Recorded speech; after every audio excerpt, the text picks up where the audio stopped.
Intelligence Committee will likely center on the Russia investigation and his interactions with President Trump before he was terminated. Senior counsel to the president, Kellyanne Conway, earlier today saying that Comey's testimony could clear up a lot of misconceptions. When Director Comey goes to testify, I think that will be a very clarifying moment. I would again repeat that in his most recent sworn testimony, it had to be corrected almost immediately. He was off by hundreds of thousands in his projected calculation. But it's more important to have somebody testify under oath, frankly, than to have his friends and his former colleagues out there speaking to the media not under oath. So that from earlier today. Now live, Catherine Herridge on this today. And Catherine, good morning to you. How is the White House handling the questions about the Russia matter? Well, Bill, two sources close to the matter tell Fox News that the special team will be set up within the White House to focus on the Russia probe so that the special counsel investigation and questions that arise from that investigation do not derail the administration's policy objectives. The team will include lawyers, researchers, as well as communications specialists to handle questions from the media and the investigators as the special counsel takes over the FBI case into Russia's meddling in the 2016 election and whether there was coordination with the Trump campaign team. This morning, Kellyanne Conway explained their thinking. It will help for people to realize that since there's a special counsel now, some questions should be referred to Mr. Mueller, and of course other questions should be referred to the outside counsel. I mean, that's the appropriate chain of command here. And it's worth noting that this week the White House began referring calls and questions on Comey to this outside counsel, Bill. All right, so there's a lot of talk about the following point. With his testimony next week, could the White House block it in the end before it happens? Well, legal experts, Bill, say the wild card here is whether the Trump White House takes the unusual step of invoking executive privilege to block or limit testimony about the president's conversations with fired FBI Director James Comey. And they say the administration may be in a weak position because Mr. Trump has been so public about the Russia case, from his tweets to this termination letter for Comey, where the president cited their private discussions. I think having the president weigh in on a blow-by-blow every time there's a decision about whether or not a witness gets called or what a witness says is certainly an unusual way to handle it. But from an attorney's perspective, I suspect that there's a little bit of indigestion on his legal team about this approach. The expectation here in Washington is that there will be more relevant congressional testimony about the Russia case before Thursday's hearing with Comey, and it will focus on intelligence collection and whether lines were crossed by the Obama administration during last year's election cycle, Bill. Big week. Thanks, Catherine. Catherine Herridge laying the foundation there in Washington. Shannon has more. All right, joining us now, Chris Wallace, the anchor of Fox News Sunday, at a very busy time in Washington. Good to see you, Chris. Good to be with you, Shannon. Okay, a lot of hot stories. So let's start with the looking forward to the Comey testimony on Thursday. There's been a lot made of his coordination with special counsel Robert Mueller as to what he can and can't talk about before he goes before the Senate. We know part of it's public. Then I'll go into closed session. So do you think we're going to get any smoking guns, anything really interesting on Thursday? Well, smoking guns is one thing. I don't know about that. I think it'll be fascinating. And this is one of these moments, if you've been around Washington a while, that we've seen where you're in a huge controversy. I'm not going to call it a scandal, but a huge controversy. And one of the key figures gets up in public under oath, taking the oath, and very dramatic. And, you know, we've seen it before in other cases. We're going to see it with James Comey. My guess is he's going to be very cautious about what he can say about the actual investigation, because that's a matter of law enforcement. My guess is he'll be much less cautious about what he's going to say about his conversations with President Trump. And in fact, there's been a lot of leaking, clearly either from Comey or people close to him, about some of those conversations, a dinner where supposedly the president asked him for a pledge of loyalty, and that fateful conversation in mid-February when the president, and remember, he asked everybody else to get out of the room, including the vice president, including the attorney general, to meet alone with Comey. And according to, again, leaks from the Comey side, apparently asked Comey to go easy on Michael Flynn, who had just been fired as the national security advisor. You know, it's one thing to read it in the paper or to read a quote. It's a very different thing when James Comey is testifying about that in public. And my guess is he will testify about that part in public before he speaks behind closed doors in a classified hearing.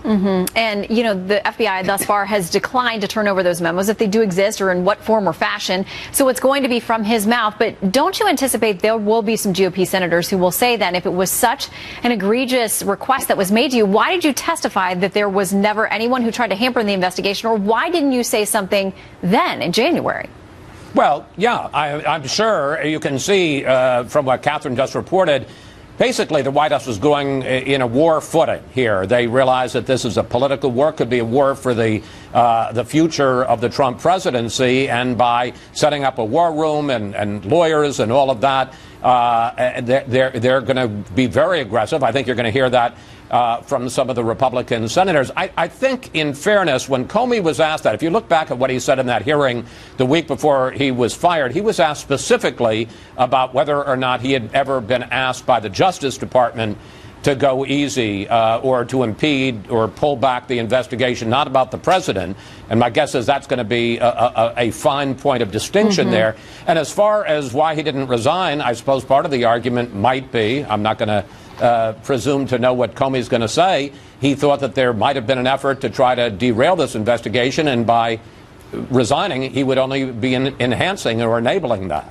Okay, let's talk about the other hot story, of course, the reaction to the president deciding to withdraw from the Paris climate deal. Here's a little reaction from our colleague, Dr. Charles Krauthammer, on that topic. And if this is such a popular issue, such a consensus issue, well, when the Democrats had the White House, when Obama concluded this, why didn't he go to the Senate? We have a Constitution.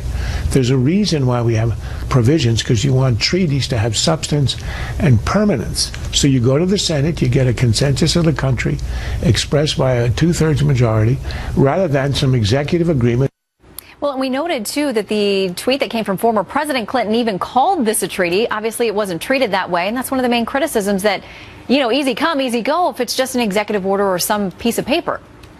Yeah, I don't know that I would agree with Charles that because the fact that it wasn't submitted as a treaty, and obviously there's a whole question about executive actions, means that it wasn't popular. The fact is, it takes a super majority of 67 votes to pass a treaty, and clearly with Republican opposition, political opposition, there was never a way it was going to get. The Democrats didn't have that kind of support and didn't have that support from enough Republicans to pass it. That doesn't mean that there isn't broad support. The public opinion polls would indicate that there is a lot of belief and support for climate change restrictions and for the Paris Accord. Not 67%, but around 60%. All right, Chris Wallace, thank you for your time. We want to let people know about the perfect guest that you have this weekend to talk about this. Tune in to Fox News Sunday. Chris is going to talk about this climate change deal, the Paris Climate Accord, the withdrawal, with EPA Administrator Scott Pruitt. That is 2 p.m., 10 p.m. Eastern on Fox News Channel. And, of course, you can check your local listings for a Sunday morning airtime as well. Pruitt's been a busy man. I think Wallace's point about in Washington for a time, and you know when there are big moments and not, and this is a big moment. It's either going to send this story further along or it could end it. So we will see together. Must-see TV on Sunday morning. In the meantime, Shannon, we have this from Europe now. British police releasing new images as they track the final days of the planning for the Manchester killer. These pictures show Salman Abedi with a blue suitcase, a suitcase which has not been located yet. He's also spotted walking around an area of Manchester 4 days before the attack. Investigators asking anyone who saw him during that time, come forward. They want to speak with you. Meanwhile, Prince William showing his support for Manchester, meeting today with first responders, and there is a big concert with numerous stars planned for Sunday to help the city and the country move forward. 9 minutes past the hour.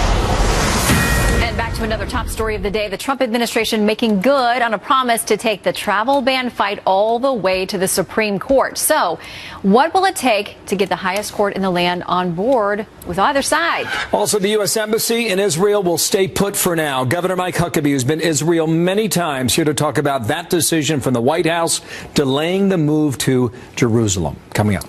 Also, former FBI Chief Robert Mueller taking the reins of the agency's investigation into Russia. So where does that leave Congress?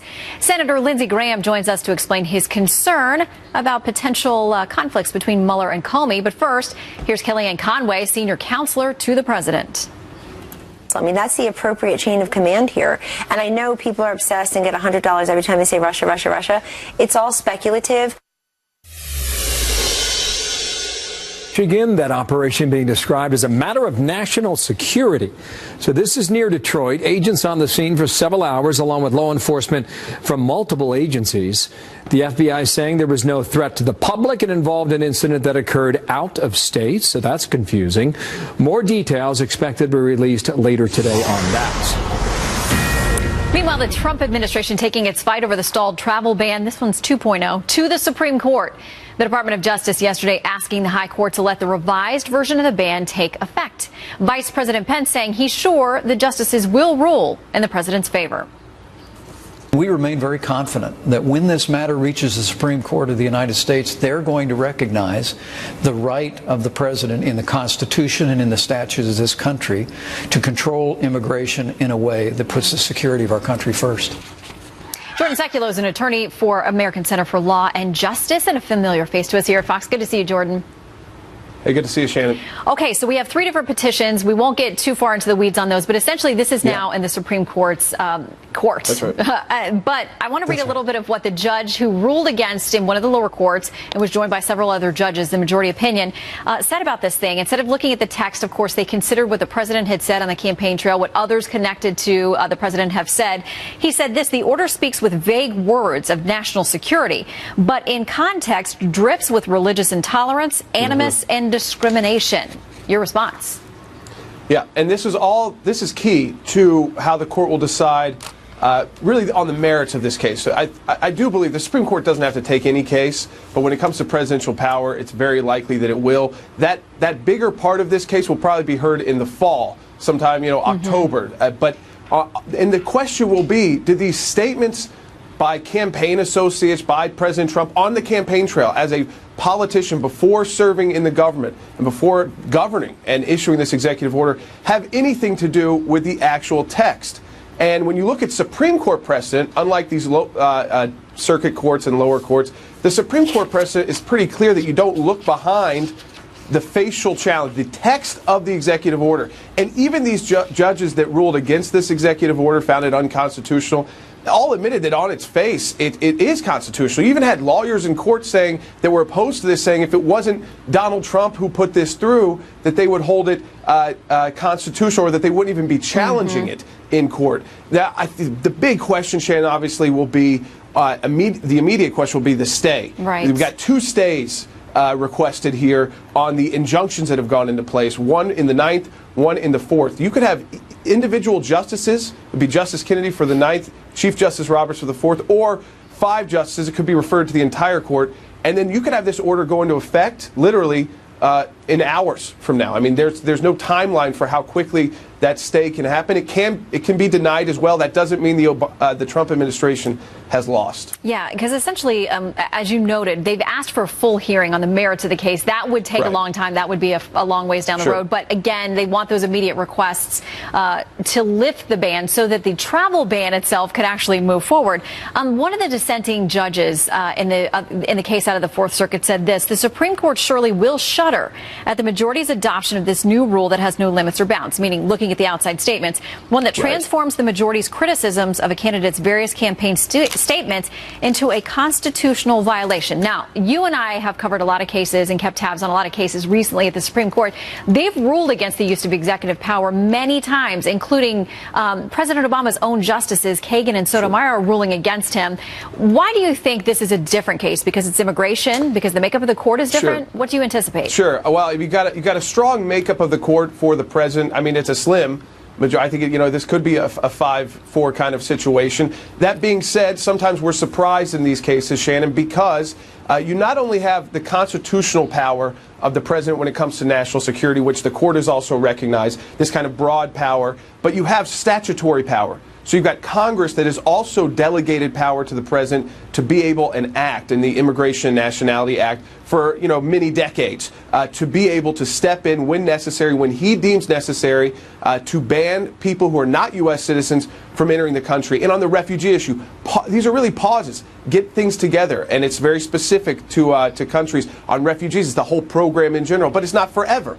And so he's acting at what we like to call the pinnacle of presidential power when issuing an executive order. It's not a gray area. He has constitutional power, and he's got statutory grant of authority by Congress. And again, the courts recognize that, but they went to those campaign statements. There's not a lot of good precedent for the ACLU and these states that have challenged President Trump on this executive order that will hold up at the Supreme Court. That would be something new for the court to look behind the text of an executive order and go to what's made on a campaign trail. And I think that sets up a really dangerous precedent, because politics is politics, and then governing is something different when you actually are in office. And you can't be, I don't think you should be hamstrung by taking action because of what was said or not said on the campaign trail. Yeah, and I think it's interesting that years ago, before he was ever a justice or judge, now Justice Gorsuch wrote a piece talking about how the left often uses the court to accomplish things they can't get done otherwise.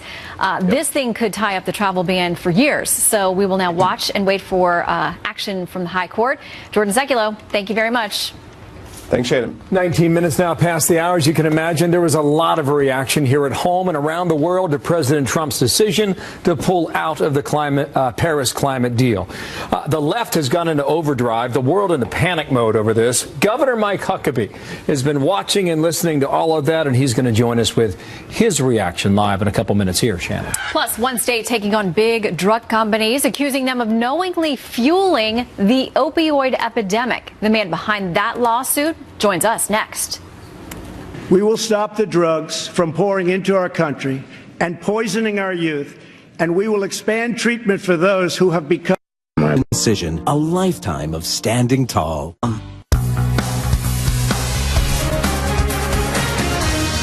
During my campaign, I promised to take action to keep drugs from pouring into our country. Drug abuse has become a crippling problem throughout the United States.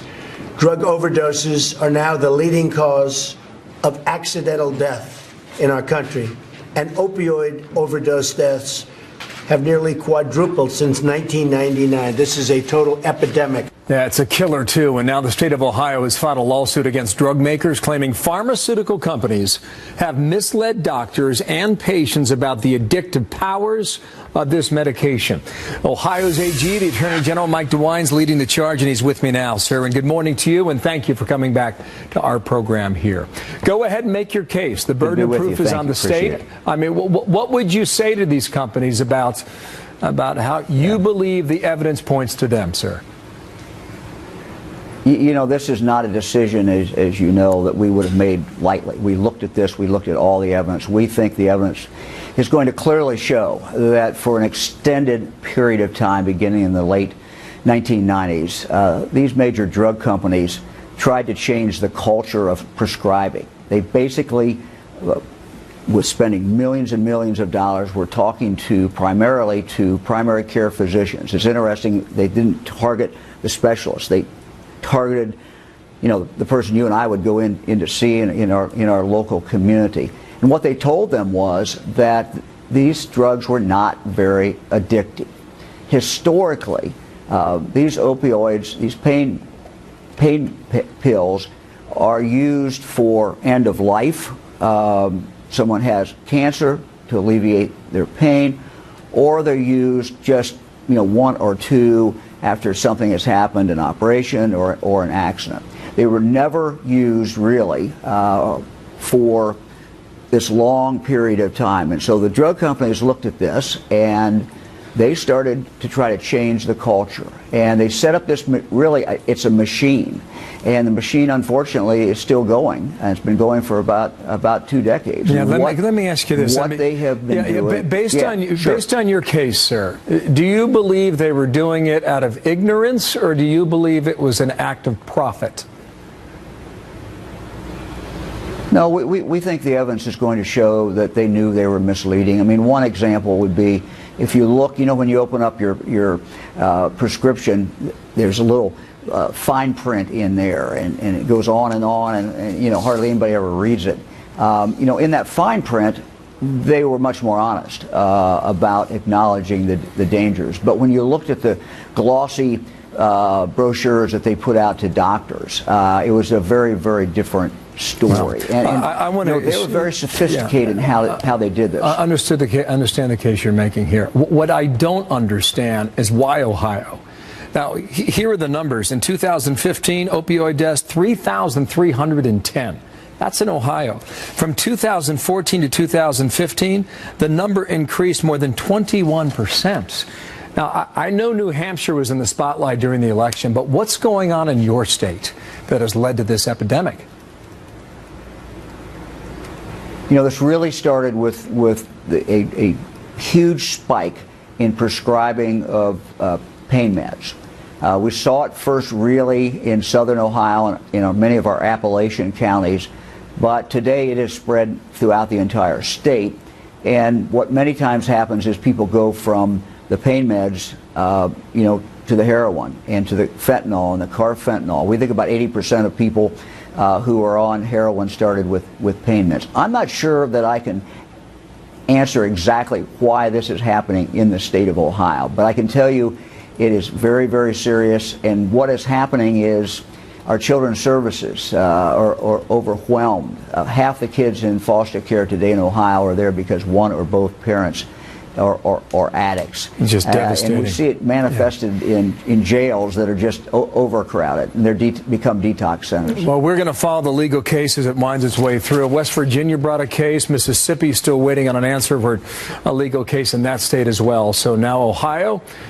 We'll see what happens. Sir, thank you for your time. Mike DeWine, the AG there from Dayton, Ohio today. Thank you. Well, fired FBI Director James Comey going public, facing senators on Capitol Hill next week. South Carolina Senator Lindsey Graham says it's time for Comey to answer some tough questions. Senator also meeting with the president later today, and he's going to join us live in just minutes. Also a new invention that could be headed for the battlefield, the liquid that can stop bullets cold and protect our soldiers and Marines. Check this out. Hang on. Coming right back.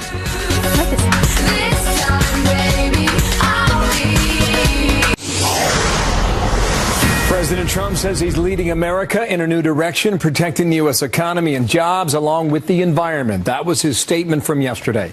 Mike Pence explaining that decision earlier today on Fox and Friends live from the White House. Yesterday, President Trump made it very clear that we're withdrawing from the Paris Accord. We're putting the American worker, the American economy first. But you also heard him leave the door open to renegotiating a better arrangement, to maybe re-entering the Paris Accord under new terms and new conditions. So that from earlier today, Governor Mike Huckabee now live, former governor of Arkansas, back in his home state of Little Rock, now a Fox News contributor. Governor, good morning. Good morning to you. There's been so much reaction. We're just trying to take it all in as we go along. The new French President Macron apparently said it's time to make the planet great again. You've been monitoring the reaction. What do you take from all this right now?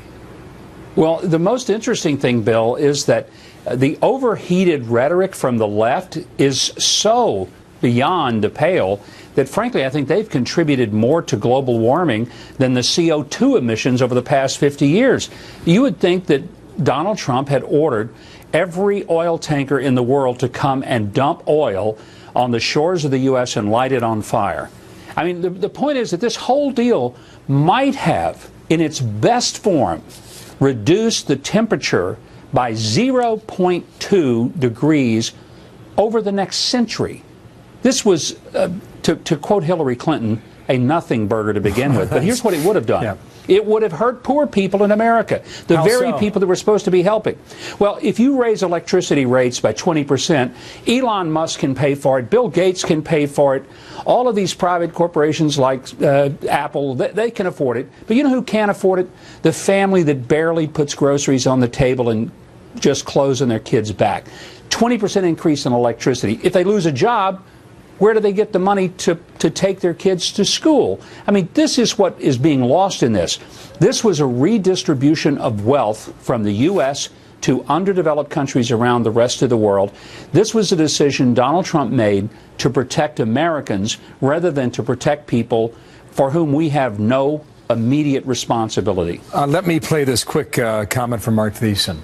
Now, you know, he was serving in Washington when when the Senate actually got to vote on a similar deal some 20 years ago. Here's what he said about that. I served in the Bush administration when George W. Bush withdrew from the Kyoto Treaty on global warming. So for me, this is kind of like Groundhog Day. I'm experiencing all the same outrage and all the same predictions of apocalypse and the world is coming to an end and all the rest of it. And you know what happened when George Bush pulled out of the Kyoto Treaty? In the next 14 years, we reduced our emissions by 18%. At least Kyoto went for a vote. This did not go to Congress. I believe, if memory serves, the vote on Kyoto was 95 to nothing. Not a single U.S. senator thought it was a good idea then. Quick comment on that, then I got one more topic. Well, the reason that this was a bad deal in part was because President Obama never submitted it to the Senate. In other words, he had so little confidence in that it would be popular and approved that he just did it unilaterally, committing $3 billion of unappropriated money from the U.S. to this whole thing. If it's that great a deal, then put it before the Senate, let them vote on it, but that has never happened. So I'm glad the president did what he did. Well, you were in Israel recently, and during the campaign, President Trump said he'd move the capital from Tel Aviv to Jerusalem, and now that will not happen, at least for now and perhaps forever. Are you okay with that? No, I'm not. I think the president should keep that campaign promise. Now, he's saying that this is a bargaining chip in the negotiation and that it will happen. It's not a matter of if, it's when. But I think, frankly, he should have done it right off the bat when he was sworn in. But if not, he should have done it when he was in Jerusalem. Perfect opportunity, a missed opportunity. I was there, heard the speech at the Israel Museum, was sitting there in the audience waiting for him to say it. I sat there with the mayor of Jerusalem and others, all hoping for it. And I think it was why do you think he held off now? I mean, you mentioned possible negotiations, but you know how difficult that's been over history. Well, it's not going to make a big change in it because the pressure was a lot of those Arab nations will be angry if he does that. Well, look, they're going to be angry anyway, so that's not going to change. But it's not only a campaign promise; it's the right thing to do to recognize Jerusalem as the rightful capital. It's the capital of the Jewish state. The Jewish people are the only people who have ever claimed Jerusalem as a capital in 3,800 years. And frankly, it's one way of substantively saying to the world, we truly are an ally of Israel. Yeah. So I'm disappointed the president didn't do it. I hope that he doesn't let another 6 months go by and do this same waiver that's been going on for 22 years since 1995. Every 6 months. Governor, thank you for your time. 3.5 years to see if that changes or not. Mike Huckabee in Little Rock, congratulations on your new grandson. Enjoy. Thank you, Bill. Enjoy. You bet, Governor. There was a new spelling bee champ, and here's the word that clinched it. American. She knows what it means. American. That is correct. Congratulations, Ananya. She's so chill. 12-year-old Ananya Vinay from Fresno, California, won the 90th Scripps National Spelling Bee with the word Marrocaine. Look, the family, I think that must be maybe her dad. He's a lot more excited than she is. The sixth grader is the first solo champion after 3 years straight of having ties. She wins $40,000 in cash and prizes. Yeah, fantastic. You know why Dad's so happy? Because he remembers being in the family room night after night going, Marrocaine. Again. M-A-R-O-K. Yeah, listen, that's a huge accomplishment. It's a lot of pressure for a young kid, too. Yeah. Congratulations. What's it mean? Do we know I'll get back to you. TBD. Please do. FBI's Russia probe now headed by special counsel. You know that. But some lawmakers have some concerns. Senator Lindsey Graham is one of them. He meets with the president today. He'll join us in a moment to explain his concerns live from D.C. Plus, this is something you never want to see if you're sitting on a plane. What sparked flames shooting out from the engine? Why do I have to keep reading these scary plane stories? I'm never going to fly again. Take the train. Take the train. It sounded like a huge thud and then a continual thud, thud, thud, thud, thud, thud, thud, thud, thud. And the engine was spewing fire and you could smell smoke in the cabin. The truth is, the FBI called my office yesterday saying they wanted to brief me. But here's my point. I don't know what role any emails played, if any. I do know what the director said to members of the House and the Senate. They're my friends. And he never suggested that the emails were fake when he discussed the matters with members of the House and the Senate. And now the press reports that these emails were fake all along, which I am very confused and very, very suspicious. Okay, maybe that's a good way to be when you have questions. And next week, it's the Senate Intel Committee that's going to have questions for the former FBI director. We've heard that obviously because there's special counsel involved now, former FBI director Robert Mueller, that he's had to clear essentially Mr. Comey for testimony and areas that he may need to stay away from and talk about. Do you think you're going to get a lot of substance, not you directly, but the Senate will, with this hearing next week, or are you worried about exactly what he will or won't be able to say? Here's what I think would be the worst outcome for the country as a whole.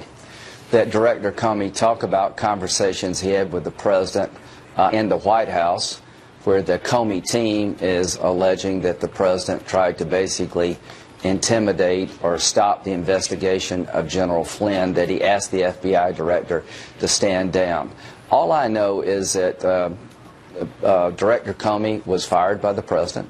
And anytime someone's fired, you got to realize that they're probably upset about it. I like Director Comey, but the Democrats wanted him to go at one time. President Trump lost confidence in him. So you got to realize that the man that's going to testify has just gotten fired, and his team or people around him been leaking a lot of stuff. So here's what I worry about, that he'll just focus on his conversation with the president and not answer any other questions because of the investigation.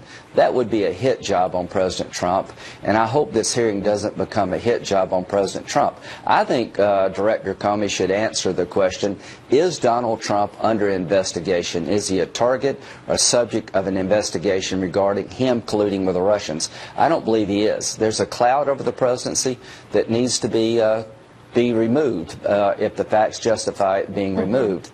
So I just hope it's not a one-sided discussion where he recounts a conversation with the president and he won't answer any other questions. I think the president of the United States deserves for the American people to know whether or not he's a subject of the investigation regarding colluding with the Russians. The Russians interfered with our elections, Shannon, but I've seen no evidence of collusion between the Trump team. And when it comes to President Trump as an individual, zero evidence that he colluded with the Russians.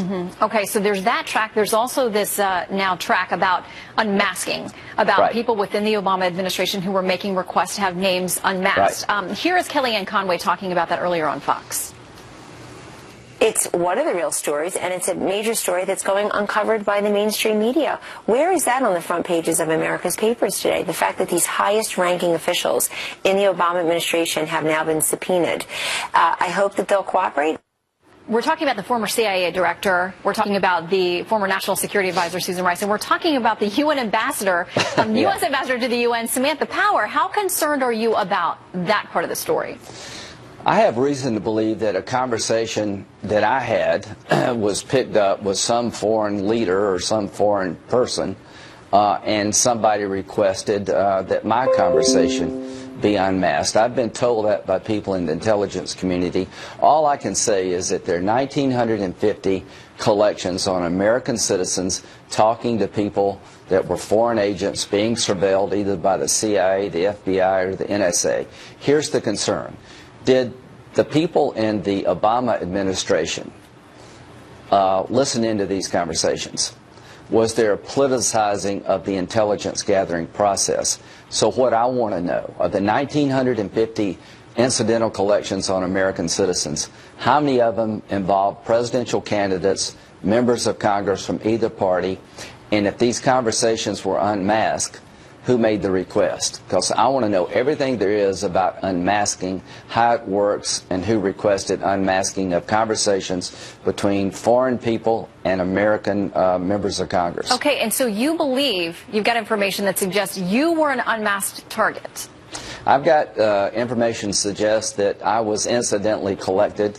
I don't know if I was unmasked or not, but I've sent a letter to the NSA, to the FBI, and the CIA requesting any collection on Lindsey Graham. Now, if you got a reason to believe that a member of Congress is committing a crime, then you go get a warrant to follow us around like you would any other citizen.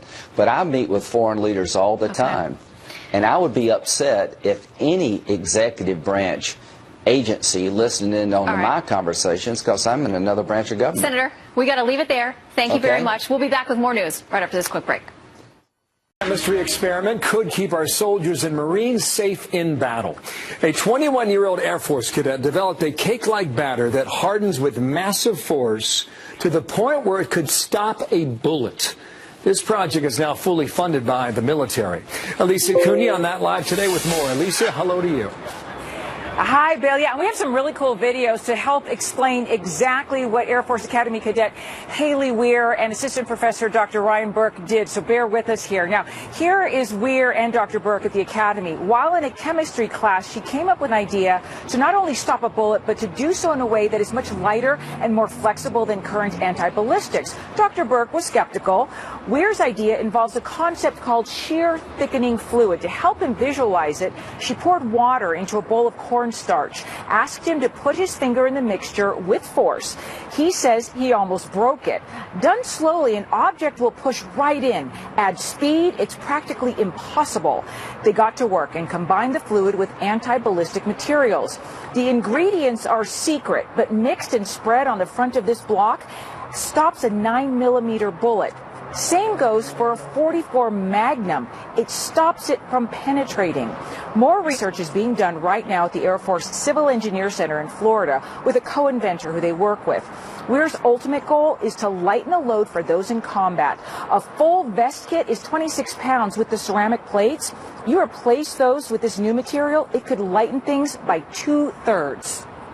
So with this is something that our competition doesn't have right now. And with this advantage, our soldiers, if they wear it as body armor, will be able to move faster, run farther, jump higher.